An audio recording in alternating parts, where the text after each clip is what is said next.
Hello, అందరికీ నమస్కారం అండి. అయినో మీరందరూ వెయిట్ చేస్తున్నారని తెలుసు, కాకపోతే చాలా ప్రోగ్రామ్స్ అవన్నీ అవ్వటం వల్ల ఈ మేకప్లు అవి కూడా చాలా టైం పట్టినాయి మాకు. Sorry about that. అండ్ ముందుగా ఏంటంటే నాకు హ్యాపీయెస్ట్ అకేషన్ మాతృదేవో భవ. మా అమ్మగారు ఇంతవరకు నేను ఏ ప్రోగ్రామ్ చేసినా చూడలేదు, ఆవిడ నా ఎదుర్కొంటే ఇక్కడే ఉన్నారు. అలాగే నాకు పితృతుల్యులు లాంటి వైపీరావు గారు, సూర్యం గారు, అలాగే రాయరావు ఫ్యామిలీ గారు, అండ్ దెన్ ఇంకా ఎంతోమంది పెద్దలు, అందరికీ నా నమస్కారాలు. పిల్లలందరికీ శుభాశీస్సులు. ఇప్పుడు మేము చేయబోతున్న కార్యక్రమం గంగావతరణం. గంగావతరణం అంటే ఇది మైథలాజికల్ స్టోరీ. అండ్ ఇది ఏంటంటే రామాయణం బాలాకాండలో రాములు వారు మారీచుణ్ణి సుబాహుణ్ణి చంపేసిన తర్వాత సీతా స్వయంవరానికి వెళ్తారనమాట. వెళ్తున్నప్పుడు ఉత్తరప్రదేశ్ ప్రాంతం, మిథిలా నగరం ఏమో నేపాల్. ఆ రెండింటి మధ్యలో గంగా నది వస్తుంది. అక్కడ విశ్వామిత్రుడు ఆయన శిష్యులతో పాటు రాముల వారికి కూడా ఆయన చెప్తారనమాట, నాయన రామ, ఇది ఎంతో పవిత్రమైన పుణ్యనది, ఇందులో స్నానం చేసిన వారి పాపాలన్నీ కడిగి వేస్తుంది అని చెప్తారు. ఆయన చెప్పి ఇది మీ వంశజుడే భగీరథుడు ఆ స్వర్గం నుంచి భూమికి తీసుకొచ్చాడని చెప్తారనమాట ఆయన. సో ఆ భగీరథుడు రాముల వారికి 18 తరాల ముందర వారు. ఈ పిల్లలు ఇప్పుడు మీకు నలుగురు ఏంటంటే ఇప్పుడు జరగబోయేది మొత్తం ఆయన బాలాకాండలో చెప్పింది నేను కంప్లీట్గా తీయాలంటే 1 గంట పడుతుంది. అది వీళ్ళు 5 నిమిషాల్లో మీకు చెప్తారు. కనుక థ్యాంక్ యూ. ఈ 5 minutesలో ఏంటంటే మీరు please pay attention so that ఏంటంటే you get connected with the story.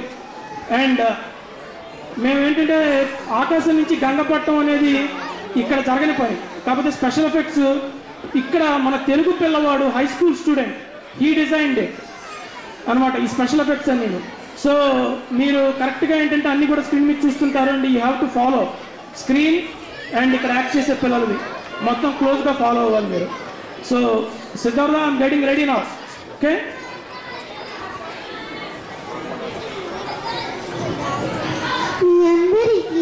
మా తెలుగు బడి పిల్లల తరఫున దీపావళి శుభాకాంక్షలు. హర్షిత, ఇప్పుడు మన మిత్రులు ఏమి చేసి చూపించిపోతున్నారు? గంగేచ యమునే చేవా గోదావరి సరస్వతి నర్మదే సింధు కావేరి జలేస్మిన్ సన్నిధిం కురు. ఆ శ్లోకం విన్నారుగా. ఇప్పుడు మా మిత్రులు ఆ శ్లోకంలోని మొదటి నది అయిన గంగా పుట్టుకకి సంబంధించిన విషయాలు చేసి చూపించబోతున్నారు. గంగా నద అది కొన్ని లక్షల సంవత్సరాల క్రితం జరిగిన కథ కదా. అవును, అప్పుడు మన భారతదేశం ఆఫ్రికా, అంటార్టికా ఖండాలు అన్నీ కలిసి గొడ్వాన భూభాగం అనే పేరుతో కలిసి ఉండేది. కానీ గంగా భూమి మీదకి స్వర్గం నుంచి రావాలంటే దాన్ని ధరించే శివుడు కూడా రావాలి. ఆయన ఉండటానికి ఒక ఇల్లు కావాలి. అందుకని మన ఇండియా గొడ్వాన భూభాగం నుంచి విడిపోయి ఆసియా ఖండం వైపు నడిచింది. అలా కొన్ని లక్షల సంవత్సరాలు నడిచి ఆసియాని ఢీకుంది ఇండియా భూమి. ఆ ఢీకొన్నప్పుడు పుట్టినవే హిమాలయాలు, అక్కడే శివుడు ఉంటారు. ఇది జరిగిన కొన్ని సంవత్సరాలకి రఘువంశపు రాజు సగరుడు అశ్వమేధ యాగం చేసి యాగస్వాన్ని వదిలిపెట్టారు. తన పదవికి ఎక్కడ ముప్పు వస్తుందో అని ఇంద్రుడు ఆ యాగస్వాన్ని అపహరించి పాతాళలోకంలో ఉన్న కపిల మహర్షి ఆశ్రమం వద్ద కట్టివేశారు. అప్పుడు సగరుడికి పుట్టిన 60,000 మంది పుత్రులు అతని మనుమడు అంశుమంతుడు ఆ గుర్రాన్ని వెతకటానికి బయలుదేరారు. అలా వారు వెతుక్కుంటూ కపిల ముని ఉంటే ఆశ్రమానికి వచ్చారు. కానీ ఇక్కడ 60,000 మందిని చూపించడం సాధ్యం కాదు. కాబట్టి మా మిత్రులు నలుగురు ఆ 60,000 మందికి సరిపడా చేసి చూపించబోతున్నారు. ఇక ముందు జరగబోయేది మా మిత్రులు ఎప్పుడు చేసి చూపించబోతున్నారు. థ్యాంక్ యూ అండి. కాసేపట్లో స్టార్ట్ చేస్తాము. అందరూ దయచేసి నిశ్శబ్దంగా ఉండండి. ఎందుకనంటే మీకు ఈ స్టోరీ గురించి తెలియాలి. నా అభిలాష ఏమీ లేదు. నా చిన్నతనంలో నేర్చుకున్నది ఒక 10 మందికి నేను చెప్తే అది 100 మందికి మీరు చెప్తారు, మీ పిల్లలు నేర్చుకుంటారని. Thank you.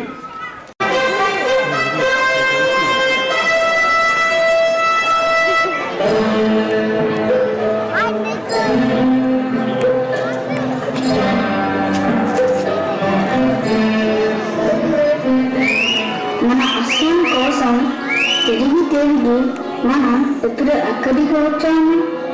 ఇది ఏదో అసలు ప్రాంతం లాగా ఉంది. ఇది పాతాళ లోకంలో ఉన్న కపిలముని ఆశ్రమ ప్రాంతం. అందుకే మంత్రాలు చెవులకి విందుగా వినిపిస్తున్నాయి. అలలు అదిగో మల్లాగాత్వం. ఇదేమిటి? కపిలముని ఆశ్రమం వద్ద కట్టి నిలబడి ఉంది. అంటే ఈ ముని మన యాగాశ్వాన్ని దొంగతనంగా పట్టి కట్టి వేసి ఉంటాడు. మన ఇతన్ని వీడకూడదు. తండ్రులు ఆగండి, మీరు ఆ ముని కోపానికి బలికాకండి. ఆయనని సర్వ వేయండి. ఆ ముని మహనీయుడు, తపస్యాలి. ఆయన మన అశ్వాన్ని మనకే ఇస్తారు. ఇతను కపిల ముని కాదు, కపట ముని. మన అశ్వాన్ని దొంగిలించాడు. ఇతని శరణు వేడడం మన రాజధర్మానికి విరుద్ధం. పదండిరా, ఆ మునిని శిక్షించి మన అశ్వాన్ని తెచ్చుకోండి. పదండి.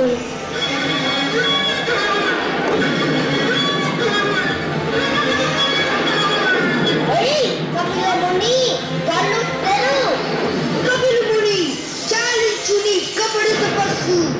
మా అశ్వాన్ని దొంగిలిస్తావా? నా కట్కంతో నీ శిరస్సు వేయి వక్కలు చేస్తాను. మూర్ఖులారా, మహానుభావుడైన సదురుని పొచ్చులాయి ఉండి మమ్మల్ని అవమానిస్తారా? మీరు తక్షణం భస్మమగుదురుగాక.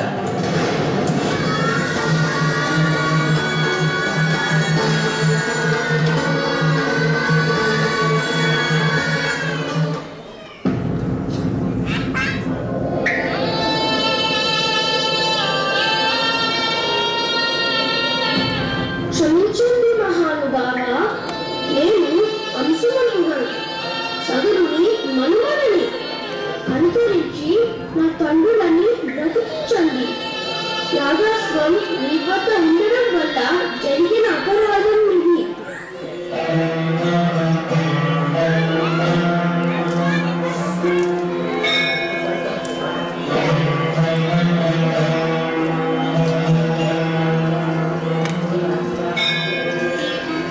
నాయనా, నా శాపానికి తిరుగులేదు. ఇది దైవ కార్యం. స్వర్గంలో ఉన్న గంగని భూమికి దించు. అప్పుడే నీ తండ్రుల ఆత్మలకి విముక్తి. అది నాకు సాధ్యమా స్వామి? నీ మనుమడు భగీరథుడు ఆ అసంభవాన్ని సంభవం చేస్తారు. అంతవరకు మీరు వేచి ఉండక తప్పదు. నా మనవడు గంగమ్మని ముక్తి తీసుకొస్తాడన్న విషయం నాకెంతో ఆనందాన్ని కలగచేసింది.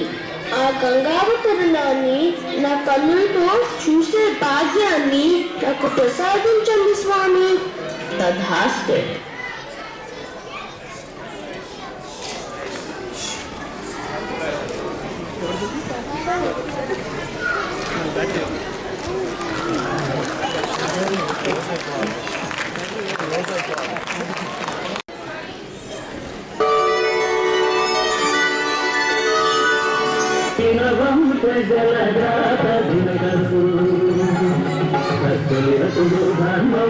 భగీరథుడు తన ముత్తాతల తరింపజేయగా జగనగంగనే జగతించగా తపముల హింసను ఆనాడు. అది ఏ నది నది తెలియనాడు.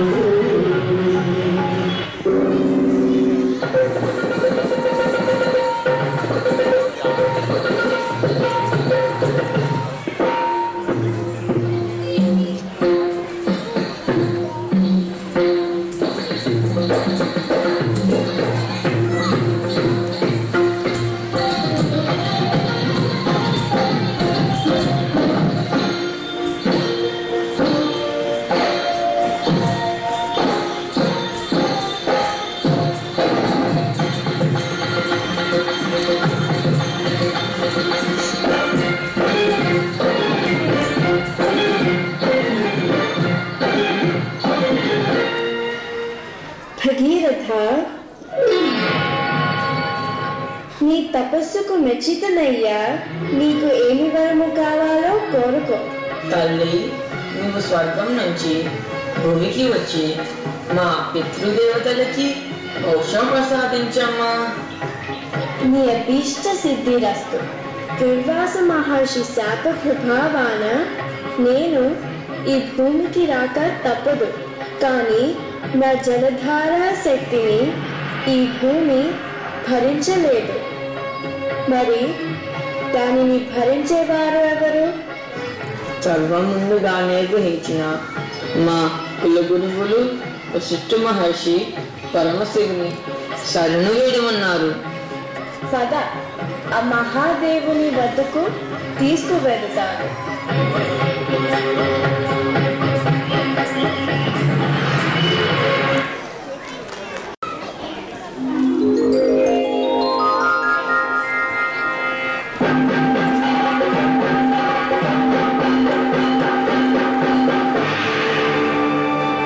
మ్రోగింది తమరుకం మేల్కొంది హిమనగం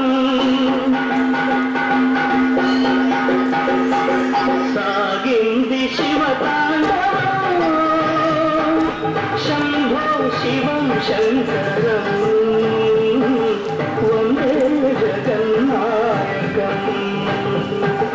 మ్రోగింది తమరుకం మేల్కొంది హిమనగం సాగింది శివతాండవం శంభో శివం శంకరం వందే జగన్నాయకం.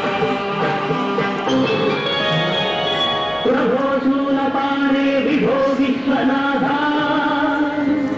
మహాదేవ శంభో మహేశా త్రినేత్ర శివాకాంత శాస్త్రస్మరారే పురారే పరంజో వరేణ్యో నమాన్యో నగణ్యః.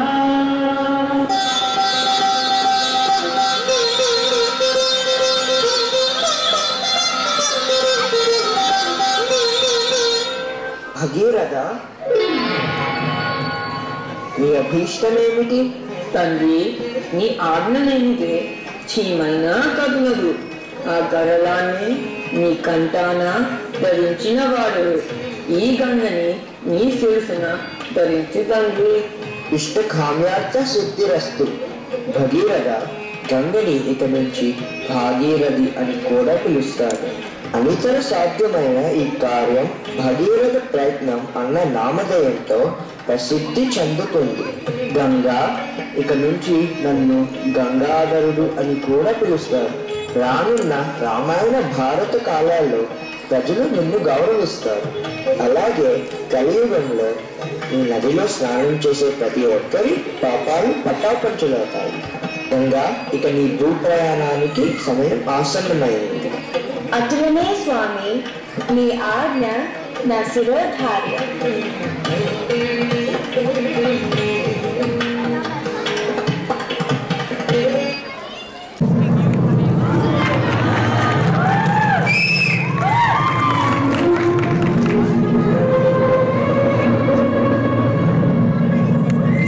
తదిలింది తదిలింది గంగా తదిలింది గంగా పరమరాజక భావ పరిలుంది తదిగంగ తదిలింది తదిలింది గంగా తదిలింది గంగా ఆకాశమే అదరగా ఐరావతం జగగా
తప్పిదాన్ని మన్నించి గంగమ్మని విడుదల చేయండి స్వామి.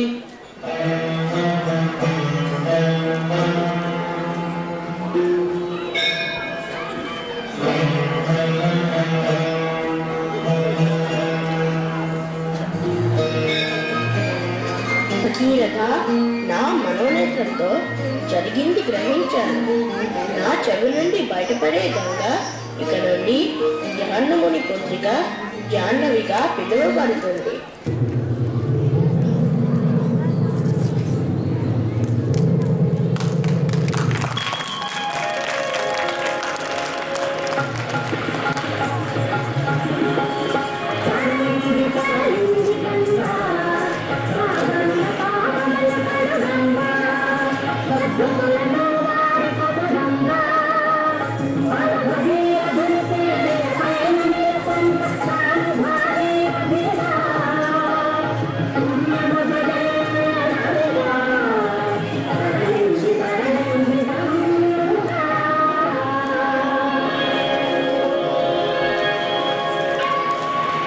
అమ్మా గంగ, నా పితృదేవతలకి విముక్తి ప్రసాదించిన నీకు సర్వదా రుణపడి ఉంటాను తల్లి. చిరంజీవ సుఖీ భవ.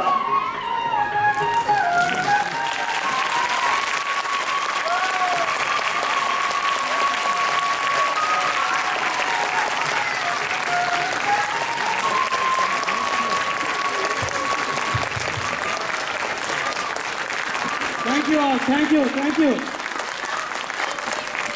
ఇంకా చిన్న బిట్టు మిగిలిపోయిందండి. అలా భగీరథుని చేత భూమికి రప్పించబడ్డ గంగ సిద్ధార్థ్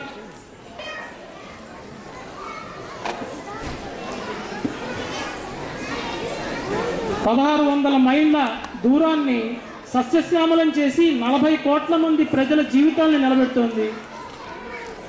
అది గంగ పయనించిన దారి. అది హిమాలయాల్లో గంగోత్రి పర్వత శ్రేణుల్లో పుట్టిన ఆ గంగ ఇప్పటికీ మనకి తెలియదు, ఆది ఎక్కడ ఉంది అనేది తెలియదు. గంగోత్రి పర్వత శ్రేణుల్లో పుట్టింది. డాటర్ ఆఫ్ మౌంటైన్స్ అంటారు గంగని. అంటే హిమవంతుని పుత్రిక. హిమవంతునికి 2 పుత్రికలు. మొదటి పుత్రిక పేరు గంగా, రెండవ పుత్రిక శివుడి భార్య అయిన పార్వతీదేవి.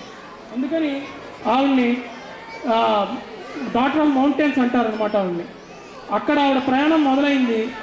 అలాగే మనం మొట్టమొదటి ఆవిడని చూసేది ఏంటంటే గోముఖ్ అనే కేవ్ నుంచి బయటకు వస్తుంది. అక్కడ భాగీరథి నది అంటారు.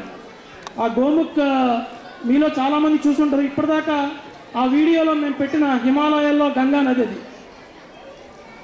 గోముఖ్ పర్వత శ్రేణుల్లో పుట్టి అందులో నుంచి బయటికి వచ్చి అక్కడి నుంచి 1600 మైళ్ళు ప్రయాణం చేసి బంగాళాఖాతంలో కలుస్తున్న ఆ గంగకి మనందరం మనస్ఫూర్తిగా నమస్కరించుకుందాం.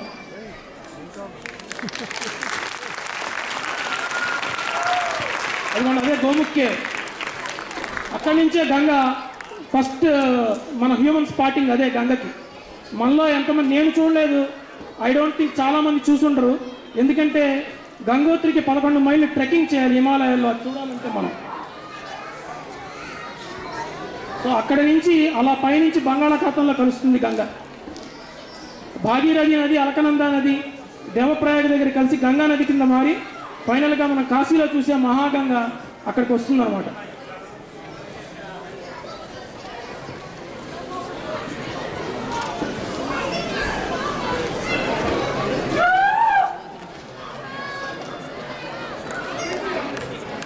వస్తున్నారు kids. Siddharth come here. Lights on చేసేయండి, అయిపోయింది వీడియో.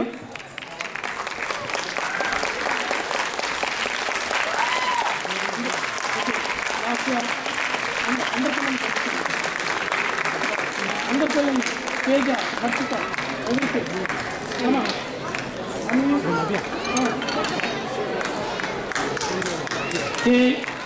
ఈ పిల్లలే మాట్లాడారండి ఆ డైలాగులు నేను. కాకపోతే ఏంటంటే నేను బ్యాక్గ్రౌండ్ మ్యూజిక్ అవన్నీ పెట్టడం వల్ల కొంచెం వీళ్ళు స్టేజ్ మీద మాట్లాడటం ఇబ్బంది అవుతుందని చెప్పి వీళ్ళని ముందర ప్రీ రికార్డింగ్ చేయించామన్నమాట వీళ్ళది ఇంట్లోనే. ఈ పిల్లలు దీపావళి పలుకులు చెప్పారు. నిత్య, అన్వి, లాస్య, అండ్ నవ్య, మొత్తం 4. అలాగే తేజ, హర్షిత, ఆషిక, శ్రీజ వీళ్ళేమో ముందర ఇంట్రొడక్షన్ ఇచ్చారు. వీడు 5 ఏళ్ల వాడు సోహం, వాడు అక్కడ ఉన్నవాడు కూడా 5 సంవత్సరాల వాడు అభినవ్. అండ్ విక్రమ్, వరుణ్, ప్రణవ్ ఏమో కపిలముని కింద జహుర్ముని కింద వేశాడు ప్రణవ్. ఆదిత్య, మహర్షి కోపం తెప్పించిన వాడు. సో గంగా, అలాగే మా భగీరథుడు, శివుడు. ఇంకా మీకు మా ప్లేకి ఒక హీరో గురించి చెప్పాలి నేను, సిద్ధార్థ. ఈ వీడియో అంతా చేసింది వెనకాల సిద్ధార్థ.